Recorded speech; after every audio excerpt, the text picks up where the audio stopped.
Welcome to Larter Oasis, a 10-acre smallholding in the east of England, which will eventually be gifted to a local wildlife trust to be looked after for nature in perpetuity.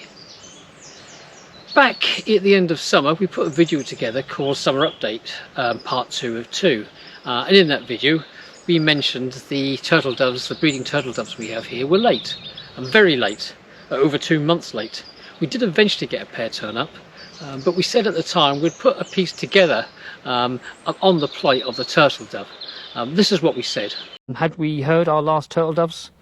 Was last year going to be the last year we heard turtle doves, and from this year join the list of all the other empty territories around the country usually held by turtle doves, but no more. We were devastated, we were upset and angry at their demise. We have all been warned of this for some considerable time. Their decline has been over several decades now and stands at a staggering 98–99% decline since the 1960s. I will put a short video together sometime this year just to highlight the plight of the turtle doves. It's not something that the human race should be proud of, really. Well, this is that piece. This is the plight of the turtle dove.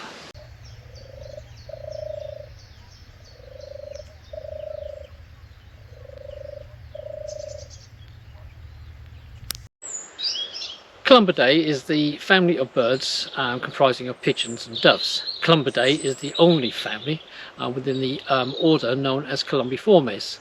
And according to the International Ornithological Committee, Columbiformes comprises of about 50 genera made up of 352 species. 13 of those, I believe, are now extinct. Genre is the name given to a group of birds that share similar characteristics. It is also the first part of an animal's Latin name. So for instance, Streptopelia terta, Streptopelia would be the genus, and that, in this instance it would stand for collared dove, and terta would be the species, and in this case turtle dove. So Streptopelia terta is the Latin name for turtle dove. In colloquial English, pigeons tend to be the larger birds, and doves the smaller, though there is no consistent distinction in this and no science to separate the two. In the UK there are 5 species of pigeon and dove. They are wood pigeon, stock dove, rock dove, collared dove and turtle dove.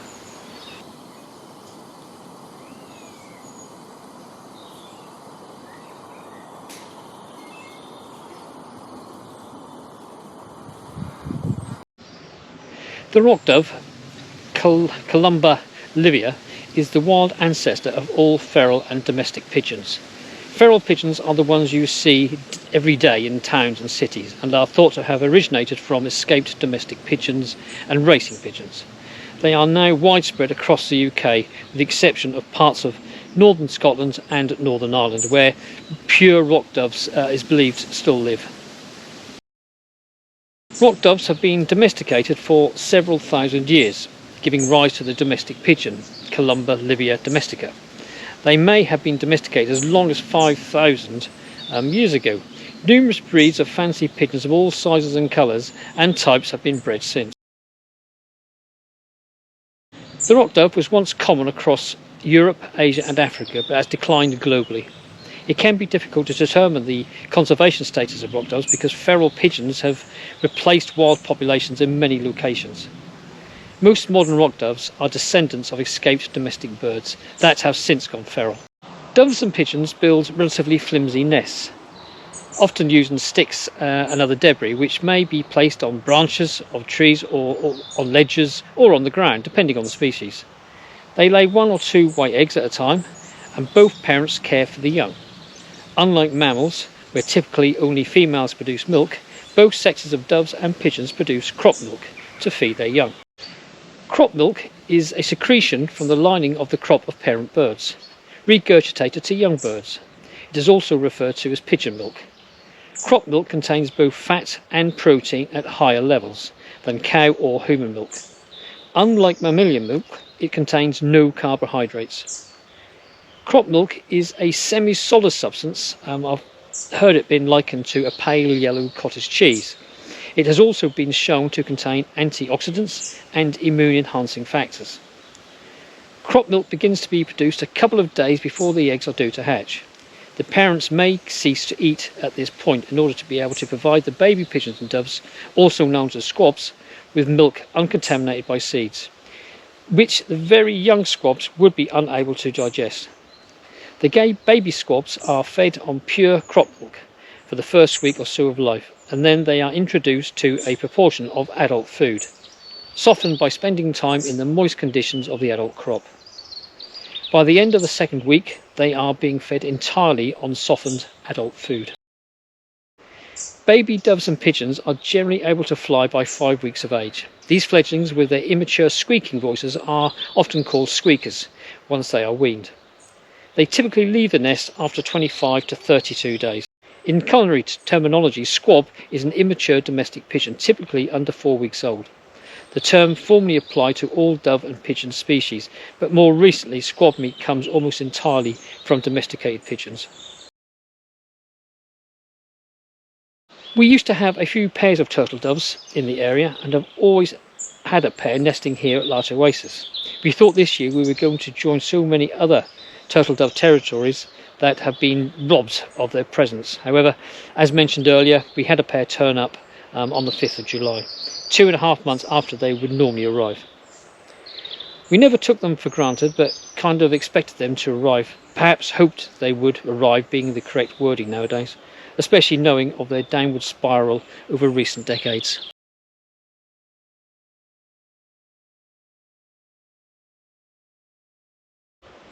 Turtle doves are a migratory bird of the countryside, with a song once heard, never forgotten.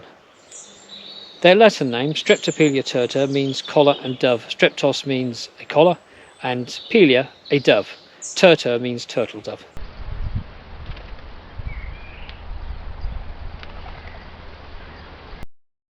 The full name for the species of turtle dove we get in the UK is the European turtle dove. There are 5 other species of turtle dove living around the world, out of a total of some 340 species in the dove and pigeon family alive today. A number of species of this family have already faced extinction because of humans, notably including the dodo and the passenger pigeon. Turtle doves have featured in arts and culture for thousands of years. Their beauty, song and behaviour inspired ancient Greeks and Romans, Elizabethan poets, modern musicians and painters. Perhaps because of their endearing, soothing purr and tender affections when seen perched in pairs, they have long been symbols of love.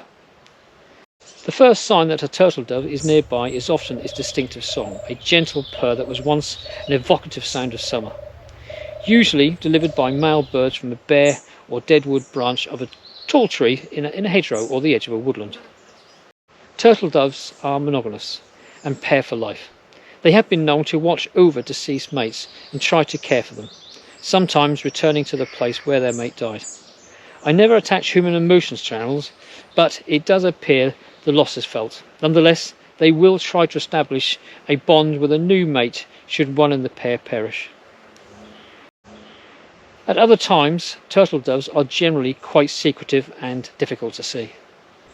During the last 2 or 3 years, I have noticed a lack of their purring. Yes, it's full on at the beginning of the breeding season, but tails off significantly and very quickly after a couple of weeks. Not sure why they used to purr a lot more often and frequently. Perhaps it is because they know there's not much competition about with their decline in numbers, and therefore do not need to use much energy in holding a territory when deft of competition. Or maybe the male is trying to attract its mate or new mate with such a shortage of its own species has no luck, so moves on to do the same elsewhere. The turtle dove is the UK's smallest dove, a bit bigger than a blackbird or the size of say a cuckoo. They have a black and white striped area on both sides of the neck and orange eyes. Their wings are chestnut with black diamonds. They have a pale grey lilac head and breast. The male's crown is very distinguishable with its bluish grey colour, Females are similar, but tend to have more brown in their feathers and are smaller, although difficult to ascertain unless seen alongside a male.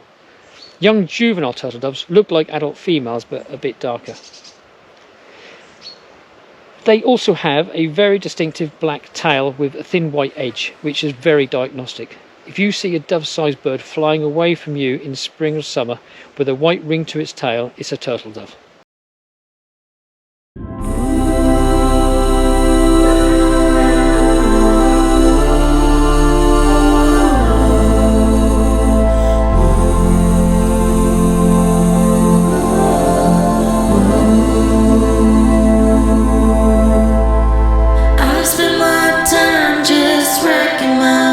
Just to fill the space, but you give me something to hold when I'm lonely at night. I had no idea about what was to come when I saw your face, that you were an angel that came here to bring me to life.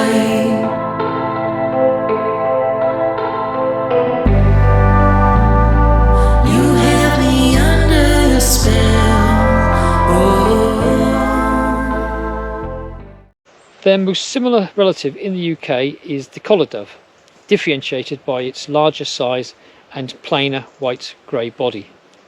The collar dove colonised the UK after first breeding near Cromer in Norfolk in 1955. It originates in Southeast Asia, made its own way to Turkey and the Balkans before arriving in the UK. It can breed in any month of the year if the conditions are satisfactory. Its Latin name, Streptopelia decaoctu, as mentioned before, strepto means collar and pelia means dove. Decaoctu is Greek for 18, from the Greek myth where a mistreated servant girl was only paid 18 pieces of coin a year by her mistress. She prayed to the gods to tell them of her mistreatment. Zeus created a dove to call out decaoctu, 18, to remind the world of her plight. Look at the two species here, they are quite different in appearance.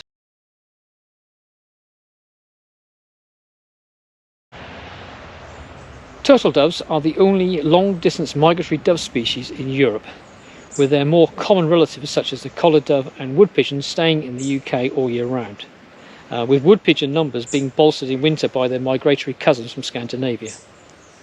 Turtle doves spend 2/3 of their time outside of the UK.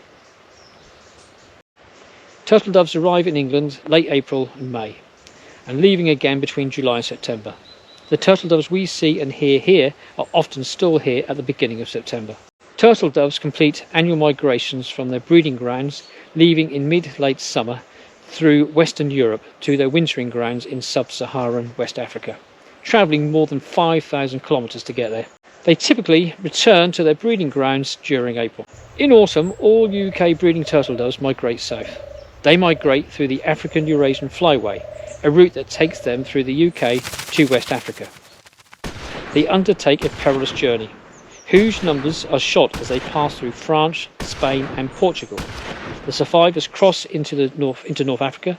They travel through the Sahara Desert and eventually arrive in countries like Senegal, Gambia, Mali and Mauritania. They winter in Senegal, where they are also shot. In spring, they return to the UK via a similar route to the one they took in the autumn. That you were an angel that came here to bring me to life.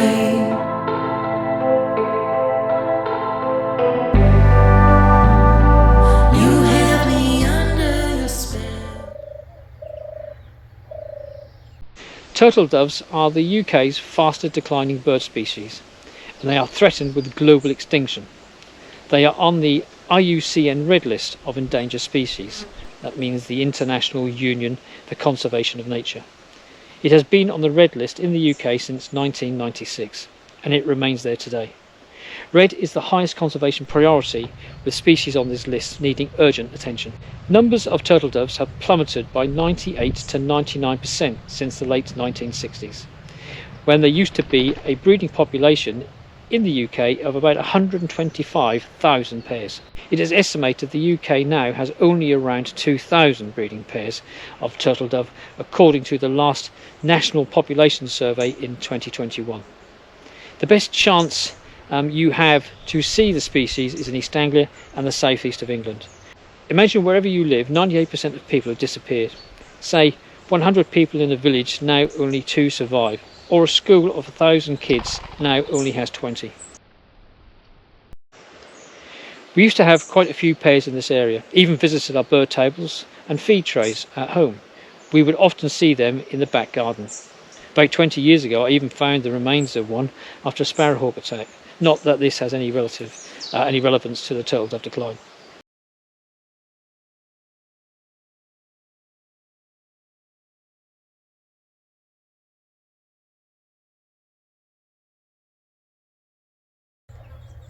Why are turtle doves in trouble?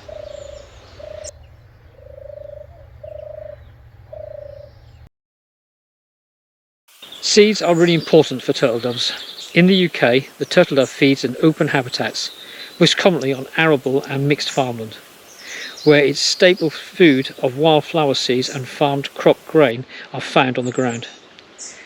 They feed almost entirely on seeds, mostly from annual and perennial plants. However, many of these plants have disappeared from our countryside due to changes in agriculture. Parallel to the reduction in available food, the average number of chicks produced each year by each breeding pair of turtle doves has nearly halved from the 1960s to the end of the century. Numbers have dropped across Europe, but the steepest declines have all been in northwest regions with the most heavily intensified agriculture. Until recently, hunting was also adding additional pressure on the turtle doves of Western Europe. The unsustainable numbers being killed would likely have prevented the breeding population from recovering, but thankfully this has now changed. All turtle doves breeding in Western Europe, including the UK, migrate south through 3 countries where the species used to be illegally hunted in large numbers: France, Spain and Portugal. Up to 2018, around 1 million turtle doves were legally hunted every autumn in just these 3. Research clearly showed that this was unsustainable and was preventing the recovery of the entire Western European breeding population. The eastern population are also under pressure, as Greece, Italy, Malta, Cyprus, to name just a few, join in this carnage. So what are the real numbers slaughtered each year? Who knows?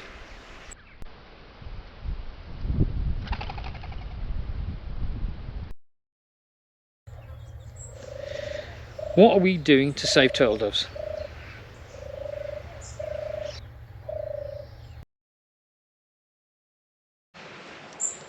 There is very good scientific evidence showing that there are 2 key issues to address saving turtle doves in the UK. Firstly, we must provide them with better quality breeding habitats, particularly breeding opportunities, so that they can produce more chicks each year. Secondly, we must see an end to unsustainable levels of hunting along their flyway in southwest Europe. The European Commission, while somewhat late to the table, have put a halt in turtle dove hunting in France, Spain and Portugal in 2021, 2022 and 2023, and I believe this year 2024. This has effectively saved the lives of 4 million turtle doves. Hunting at any level will only be allowed to resume when there is significant evidence of a population recovery. This should mean that the hunting of turtle doves in Western Europe never reaches unsustainable levels again. Time will tell. Why anybody would want to hunt these beautiful birds is beyond me, I'm afraid. As mentioned, the hunting of turtle doves also takes place in southern European countries such as Italy. So the species will continue to be attacked on all fronts. They are still shot in Senegal, their wintering grounds, but respite from the European onslaught is a welcome relief. Supplementary feeding of turtle doves, as with many other seed-eating birds, can be an important source of nutrition. Turtle doves are generally ground feeders, although we used to see them on the bird table at home. Good hygiene routines to minimise disease risk is paramount, otherwise feeding your turtle doves could inadvertently cause more harm than good. Provide a little food regularly, rather than a large amount occasionally, as disease can build up on unused food when it is left in the environment.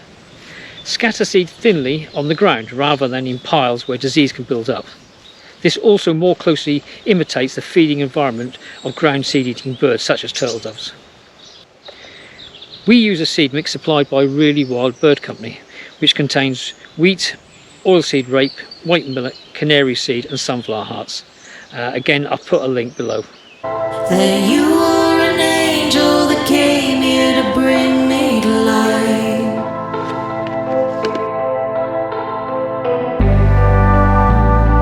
You have me under your spell. Oh, I fell into heaven when I fell for you. I never thought I would be here. Conservation scientists have been carrying out research to understand more about the migration routes UK breeding turtle doves make, as well as the habitats that the birds use in their wintering grounds in West Africa. I believe their work has concluded that suitable wintering habitats are not likely a current limiting factor for turtle doves, but this could change in the future. Therefore, continued monitoring and evaluation is important and a valuable contribution to the ongoing support in turtle dove recovery. The State of Nature 2023 report was put together by leading scientists and presented the most up-to-date picture of the decline of wildlife throughout the UK. It said that 1 in 6 species was at risk of being lost. But birds had the most worrying results, with 43% at risk of extinction. The plight of the turtle dove reminds me of the loss of the passenger pigeon. The passenger pigeon was a migratory bird in eastern North America.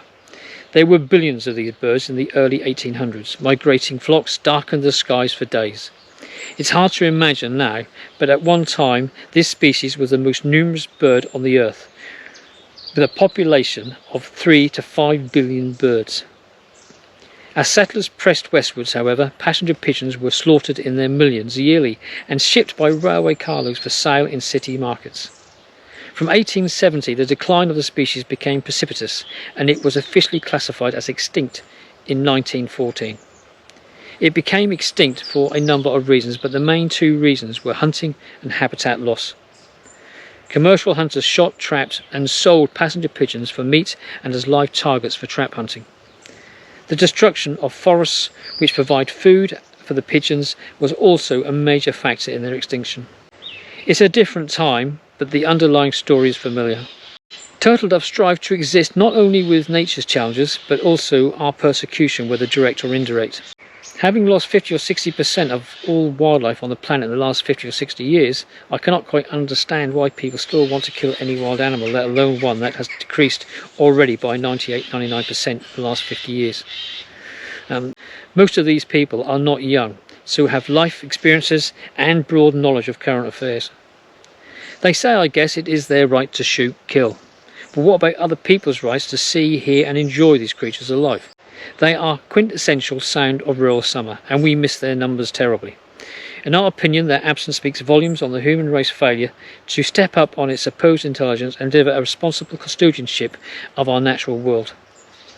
What makes it worse is we have been told the turtle doves is in serious decline for decades, and as usual, lip service only and deaf ears were the order of the day. Such a tragic failing. It really, really is. Recovery from such a massive decline is never quick and can take a long time, probably decades. We know what their key problems are, we know what needs to be done to fix them, and we know we've made a start. By sticking to the plan, reviewing outcomes and listening to the science, turtle dove recovery is indeed possible. It is in our hands. We have no excuse to fail. I urge all landowners or people of influence to show resolve and lead from the front, not the back. Not with words, but as my dear old father would say, with actions. For birds like the turtle dove, time is running out. Their decline has been dramatically fast. I would like to be optimistic, but life's experiences tell me otherwise. I have heard it all before, many, many times. However, we cannot imagine a summer without the tur-tur purring of turtle doves. So please, we must deliver. I'm sure there is information I've missed out, although unwittingly or deliberate. Nonetheless, I apologise. However, no matter what, the turtle dove the beautiful innocent turtle dove is in trouble, and once more it is because of us. We hope they turn up next year. We really do.